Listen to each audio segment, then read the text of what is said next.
नमस्कार मंडळी, आज आपण पॅरालिसिस झालेल्या पेशंटसाठीचे अतिशय सहज करता येतील असे सोपे व्यायाम प्रकार सांगणार आहे। सोपे जरी असले तरी ते खूप जास्त परिणामकारक आहेत। बऱ्याचदा पॅरालिसिस झाल्यानंतर जेव्हा दवाखान्यातून पेशंट घरी येतो तेव्हा डॉक्टर सांगतात की ह्याला काहीतरी फिजिओथेरपी करा किंवा काहीतरी व्यायाम घ्या, परंतु दरवेळी आपल्याला फिजिओथेरपिस्टकडे जाणं शक्य होत नाही किंवा आपल्या घरी कोणतरी व्यायाम करून घेण्यासाठी येईल असं प्रत्येकाला शक्य होत नाही। आणि म्हणून आजच्या व्हिडिओमध्ये मी तुम्हाला असे 7 सोपे व्यायाम प्रकार सांगणार आहे जे तुम्हाला घरच्या घरी करून घ्यायचे आहेत पेशंट कडून, ज्याच्यामुळे पॅरालिसिस झालेल्या पेशंटच्या पायामधली ताकद पहिल्यासारखी येण्यासाठी मदत होणार आहे। आणि त्यामध्ये जे काही चालणं फिरणं असेल, उठणं बसणं असेल किंवा पाय जवळ घेणं लांब करणं, ह्या हालचाली खूप चांगल्या प्रकारे रिकव्हर होण्यासाठी मदत होणार आहे। विनंती असेल की व्हिडिओ पुढे न पळवता शेवटपर्यंत नीट लक्ष देऊन ऐका, प्रत्येक स्टेप बारकाईने समजून घ्या, त्याच्या मागचं जे तंत्र आहे, टेक्निक आहे, पद्धत जी आहे ती देखील तुम्ही व्यवस्थित समजून घ्या। अजून एक विनंती असेल, जर चॅनलवरती नवीन असाल किंवा आजपर्यंत आपलं चॅनल तुम्ही सबस्क्राईबच केलं नसेल तर आता लगेच बाजूचं बेल आयकॉनचं बटन दाबून चॅनल सबस्क्राईब करा, जेणेकरून आरोग्यविषयक अत्यंत महत्त्वपूर्ण, अभ्यासपूर्ण आणि शास्त्रीय व्हिडिओज तुम्हाला सहज पाहता येतील, तेही अगदी मोफत, कारण सबस्क्राईब करायला पैसे लागत नाहीत। चला तर मी तुमचा जास्त वेळ घेणार नाही।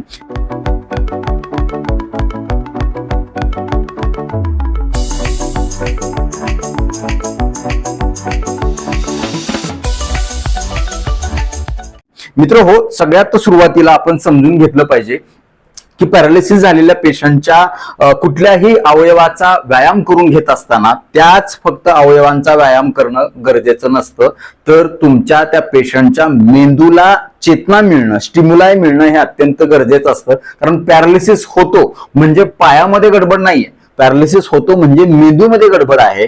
जर तुमच्या उजव्या मेंदूला काही गडबड असेल तर तुमचा डावा भाग काम करत नाही, डावा मेंदू काय गडबड असेल तर उजव्या भागाला मध्ये कुठेतरी प्रॉब्लेम येतो। तर मित्र हो, सगळ्यात सुरुवातीला आपण पायाचे व्यायाम बघणार आहोत, ज्याच्या माध्यमातून आपल्या पेशंटच्या मेंदूला कळेल की आपल्याला पायाची हालचाल करायची आणि पहिल्यासारखी तिथं ताकद आणायची।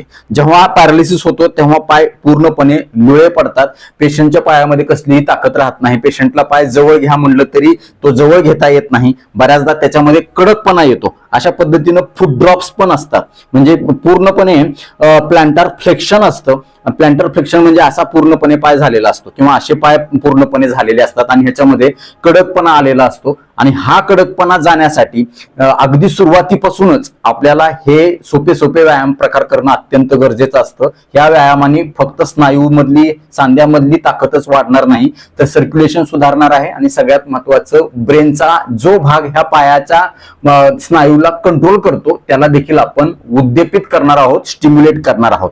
तर सगळ्यात पहिला जो सोपा व्यायाम प्रकार आहे त्याच्यामध्ये काय करायचंय तुम्हाला, याला पॅसिव्ह व्यायाम प्रकार म्हणतो। पहिल्या व्यायाम प्रकाराला तुम्ही जवळ घेऊन बघू शकता। हे अशा पद्धतीनं, हे जे पाय जो आहे पंजा, त्या पंजाला अशा पद्धतीनं इथं एक हात अशा पद्धतीने धरायचा आहे, एक हात अशा पद्धतीने इथं धरायचा आहे आणि तुम्हाला अशा पद्धतीनं खालीवर करायचंय। किती वेळा करायचंय? 10 वेळा करायचंय। 1 2 3 4 5 6 7 8 9 10, जेवढं शक्य होईल तेवढं अशा पद्धतीनं दाबायचंय पेशंटला। परत दुसऱ्या पायाचं हे बघा 10 वेळा, 1 2 3 4 5 6 7 8 9 आणि 10, हे अशा पद्धतीने। ह्या पहिल्या प्रकारामध्येच आपण बोटाचे देखील व्यायाम करायचे। हे अशा पद्धतीनं बोट अशी पेशंटची धरायचे, पंजाला इथं धरायचंय, हे अशा पद्धतीने। हे बघा 1 2 3 4 5 6 7 8 9 आणि 10। त्याच्यानंतर विरुद्ध पाय, हे बघा अशा पद्धतीने ह्याला धरायचे, सरळ राहील अशा पद्धतीनं।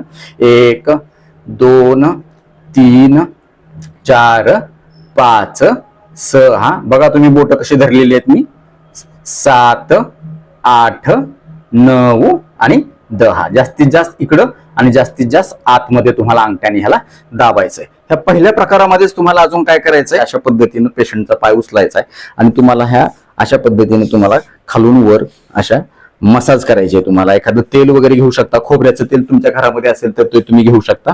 किती वेळा करायचे तुम्हाला? 10 वेळा तुम्हाला हे करायचंय। याच्यामुळे काय होईल, तिथलं रक्ताभिसरण सुधारण्यासाठी मदत होईल आणि इथं स्नायूचं वॉर्मअप होईल. जे आपल्याला पुढचे व्यायाम करायचे 6, त्याच्यामध्ये तुम्हाला ह्याचा फायदा होईल. हे 10 वेळा तुम्ही केलं.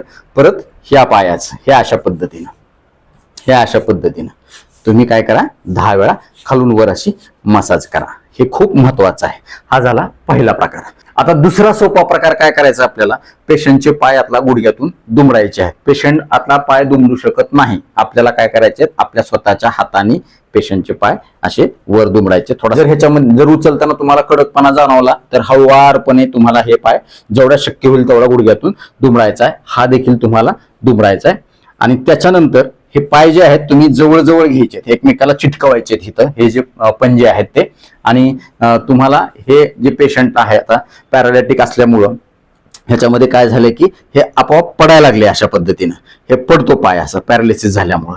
पण आपल्याला काय करायचंय, शक्य तितकं पेशंटच्या त्या दोन्ही गुडघ्याला एकत्र ठेवण्याचा प्रयत्न करायचा आहे. आणि पेशंटची जी नजर आहे ती या दोन्ही गुडघ्यावरती स्थिर करायला सांगायचे. दोन्ही गुडघ्यावरती नजर स्थिर करायला सांगायचे, जेणेकरून पेशंटच्या डोळ्याला हे दोन्ही गुडघे दिसतील आणि डोळ्याकडून मेंदूकडे मेसेज जाईल की आपल्याला हे दोन्ही गुडघे एका स्थिर लेवलला, एका स्थिर पोझिशनला ठेवायचे आहेत. अशा पद्धतीनं तुम्ही या पेशंटला सांगायचं आहे. आणि जर इकडे तिकडे पडत असेल तर तुम्ही जो हात आहे तो तुमचा अशा पद्धतीनं तुम्ही धरा. पडायला लागला की लगेच परत त्याला हे काय करा, तुम्ही अशा पद्धतीनं जवळ आणायचा प्रयत्न करा. हे 10 सेकंद तुम्ही अशा पद्धतीनं धरून ठेवायला सांगा.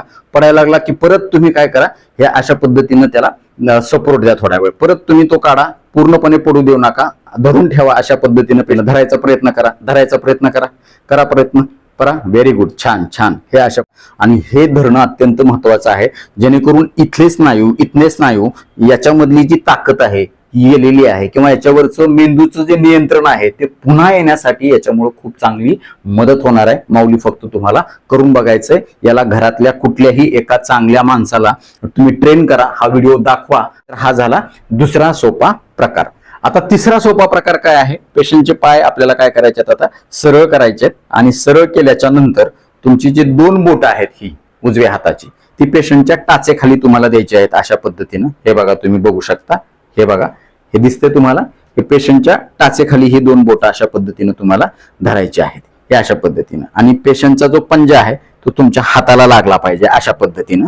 हे बघा हे. आणि दुसरा जो हात आहे तुमचा, हा दुसरा हात, हे अशा पद्धतीनं तुम्हाला इथं पेशंटच्या गुडघ्यावरती ठेवायचंय. आणि तुम्हाला काय करायचंय, अशा पद्धतीनं हे पूर्णपणे झुकायचा प्रयत्न करायचा. मागून घ्या जरा. हे बघा, हे अशा पद्धतीनं हे तुम्ही 10 सेकंद अशा पद्धतीनं होल्ड करून ठेवा. जेवढं शक्य होईल तेवढं तुम्ही असं पुढे घेण्याचा प्रयत्न करा. हे अशा पद्धतीनं 10 सेकंद, 10 महिन्यापर्यंत करा. त्याच्यानंतर पूर्व स्थितीमध्ये या. असं तुम्ही 1 मिनिटासाठी करायचंय. फक्त 10 सेकंद धरून सोडायचं नाही, 1 मिनिटासाठी करायचंय.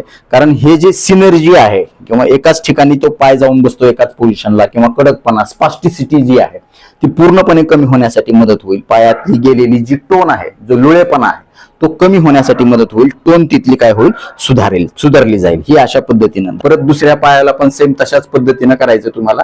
अशा पद्धतीनं 2 बोटामध्ये टाच ठेवायचे.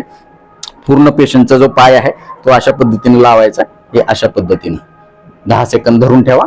परत पूर्वस्थितीमध्ये या. असं तुम्ही 1 मिनिटासाठी हा व्यायाम प्रकार करायचा आहे. हा झाला तिसरा सोपा प्रकार. आता चौथा सोपा प्रकार काय करायचा आहे, पेशंटच्या पायाच्या खाली अशा पद्धतीने तुम्हाला इथं धरायचं आहे हाताने. हे अशा पद्धतीने. हे बघा. आणि तुमचा जो डावा हात आहे तो पेशंटच्या गुडघ्यावरती धरायचा आहे. हे अशा पद्धतीने. आणि तुम्हाला हे वर उचलायचा प्रयत्न करायचा आहे. जेवढं शक्य होईल तेवढं. सुरुवातीला कडकपणा असेल तर एवढंच उचला. त्याच्यानंतर हळूहळू तुम्हाला काय करायचंय, वर उचलायचंय. हे अशा पद्धतीने तुम्हाला धरायचं. हे अशा पद्धतीने. हे अशा पद्धतीने तुमच्या खांद्यावरती त्याचा पाय ठेवा आणि हे अशा पद्धतीने तुम्ही त्याला धरून ठेवा. मग हळूहळू त्याचं तुम्हाला वाढवता येते. जर त्याला तो म्हणाला किंवा दुखायल्यासारखं वाटलं किंवा खूपच तट लागली तर तिथंच तुम्ही थांबा. परत पूर्वस्थितीमध्ये या. असं तुम्ही 10 वेळा तुम्हाला करायचंय. आणि दुसऱ्या पायाला सुद्धा करायचंय. तुम्ही म्हणाल फक्त एकाच पायाला पॅरालिसिस आहे, एकाच पायाला अडचण आहे, दुसरा पाय चांगला आहे, पण दुसऱ्या पायाला सुद्धा आपल्याला करायचंय. कारण ती सिमेट्री आपण राखली पाहिजे. जर तसं केलं तरच दोन्ही पायाची वर्किंग चांगली होण्यासाठी मदत होणार आहे.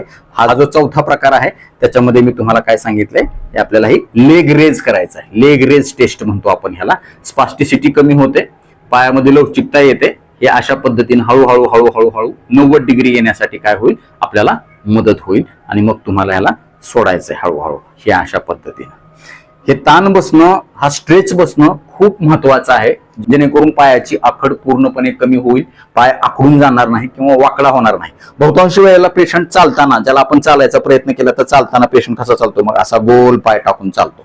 मग हे जे आहे ते ह्या व्यायामानं अजिबात होणार नाही. किंवा हाताचे व्यायाम आपण पुढच्या व्हिडिओमध्ये सांगणार आहे. पेशंट अशा पद्धतीने हात होऊन बसतो, त्याचा अशी बोट अशी होऊन बसतात. ह्याच्यामध्ये असं प्रकार होऊ नये म्हणून हाताचे देखील व्यायाम मी पुढच्या व्हिडिओमध्ये सांगणार आहे. आत्ताच्या व्हिडिओमध्ये फक्त मी पायाचे व्यायाम सांगणार आहे, जेणेकरून तुम्हाला जास्त गोंधळ होणार नाही, ते समजून सहजपणे घेता येतील. तर हा झाला चौथा प्रकार, लेग रेज करायचा. आता पाचवा सोपा प्रकार काय आहे, हे अशा पद्धतीने तुम्हाला पाय दुमडायचा गुडघ्यातून आणि एक हात अशा पद्धतीने धरायचा आहे, तुम्हाला थोडासा वर उचलायचा आहे पाय आणि हा हात जो आहे तो गुडघ्यावर ठेवायचा आहे आणि अशा पद्धतीनं गोल फिरवायचा आहे पाय, जेवढे शक्य होईल तेवढा. हे बघा अशा पद्धतीनं तुम्ही हे असं जे करता ह्यानी काही सुद्धा साध्य होणार नाही. ह्याला आपल्याला जर व्यवस्थित रिझल्ट मिळवायचे असतील तर अशा पद्धतीनं तुम्हाला उजव्या हाताने पाय धरायचा आहे आणि हा जो हात आहे गुडघ्यावरती धरून अशा पद्धतीनं जेवढे शक्य होईल तेवढं गोलाकार तुम्हाला क्लॉकवाईज अँटी क्लॉकवाईज फिरवायचा आहे. हे बघा 10 वेळा फिरवा, 5 वेळा फिरवा, अशा पद्धतीने दिवसातून 2-3 वेळा हे व्यायाम होणं अत्यंत गरजेचं आहे. हे अशा पद्धतीनं परत उलट सुलट फिरवा. हे अशा पद्धतीनं सावकाश फिरवायचंय तुम्हाला, जेणेकरून जो खुब्याचा सांधा आहे तिथं चांगलं स्टिम्युलेशन मिळेल, गुडघ्याच्या सांध्याची चांगली मसाज होईल आणि तिथले स्नायू खूप चांगल्या प्रकारे रोटेट होतील क्लॉकवाईज अँटी क्लॉकवाईज आणि तिथली स्ट्रेंथ पुन्हा येण्यासाठी आपल्याला काय होईल, मदत होईल. अशाच पद्धतीनं दुसऱ्या पायाला सुद्धा तुम्हाला करायचंय. हळूहळू पेशंटचा पाय उचलायचा आणि हे अशा पद्धतीनं तुम्हाला उलट सुलट गोल फिरवायचंय. पेशंटच्या पायामध्ये ताकद नसते, अशा वेळी तुम्हाला थोडस जड जाईल, परंतु तुम्ही ते करणं नियमित अत्यंत गरजेचं आहे. जो केअरटेकर आहे त्यांनी हे करणं गरजेचं आहे. कुणीही करू शकतं, फक्त एकदा तुम्ही बघा हे सावकाश कशा पद्धतीने हे व्यायाम करायला लागलेत आणि हे टेक्निक जर तुम्हाला एकदा लक्षात आलं तर तुमच्या पेशंटची रिकव्हरी खूप चांगल्या प्रकारे होण्यासाठी मदत होईल. तर आता 6वा सोपा प्रकार काय आहे, अशाच पद्धतीने तुम्हाला काय करायचं, पेशंटचा पाय वर करायचा आहे, तो पाय पडू द्यायचा नाही. हे हळूहळू सावकाश आपल्याला पेशंटला हे अशा पद्धतीनं गुडघे जवळ घ्यायचे. अगदी दुसऱ्या स्टेपमध्ये जे केलं तर ती स्टेप आहे, परंतु थोडीशी वेगळी आहे.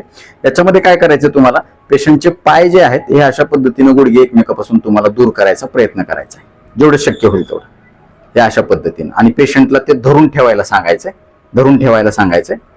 हे अशा पद्धतीने जेवढं शक्य होईल तेवढं फाकवायला सांगायचंय आणि त्याच्यानंतर एक 10 सेकंद ह्या पोझिशन मध्ये राहून परत तुम्हाला पूर्वस्थितीमध्ये यायचंय. याची तुम्ही 10 रिपिटेशन म्हणजे 10दा हे तुम्हाला परत त्याची पुनरावृत्ती करायचे. त्याच्या 10 आवृत्त्या तुम्हाला करायच्या या अशा पद्धतीने.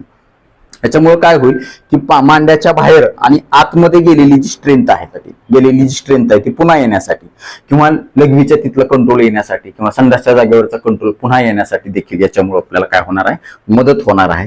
कारण ह्या जे स्नायू आहेत मांडीच्या आजूबाजूचे, सीटच्या आजूबाजूचे, ते खूप महत्वाचे आहेत आपल्याला उठून बसण्यासाठी, आपल्या पायाची हालचाल करण्यासाठी, चालण्या फिरण्यासाठी.